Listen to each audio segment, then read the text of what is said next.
Hi guys! Another Throwback Thursday na naman tayo. And let me take you back to one of the most magical places I've been, ang Venice, Italy. Pagdating pa lang namin sa airport ng Venice, ramdam mo na agad na espesyal ang lugar na ito. Walang typical car or bus pickup dito. Water taxi ang main transport. Sumakay kami sa isang mahaba at slick na boat na dadaan mismo sa mga canals ng Venice. Habang umaandar kami, kitang-kita ko na agad ang kagandahan ng lungsod. Ang mga buildings, kahit luma na, ang elegant tignan. Halos bawat kanto may bridge at yung tubig ng kanal tila ba naging kalye na nila. Sobrang peaceful ang vibe, parang napunta ka sa ibang mundo. Pagdating namin sa hotel, sobrang ganda ng location.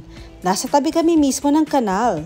Pagbukas ko ng bintana sa room, andun agad yung view ng tubig, ng mga gondola at ng mga taong naglalakad sa makikitid na daanan. Literal na postcard view sa bawat tanaw. Nagpahinga lang kami sandali at syempre, sinubukan agad namin ang isa sa pinakasikat na activities sa Venice, ang gondola ride.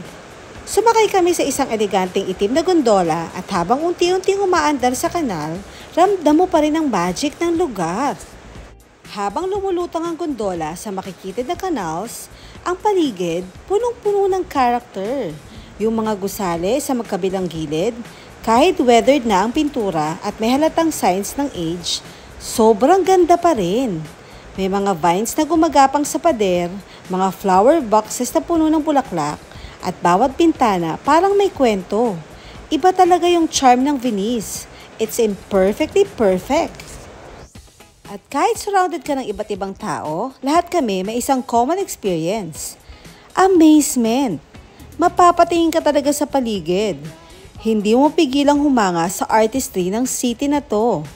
How it was built on water, how it has stood the test of time, and how it continues to enchant visitors from around the world. Kahit sandali lang ang gondola ride, parang na-transport ka sa ibang era. It's noisy, yes, but full of life. It's busy, but breathtaking.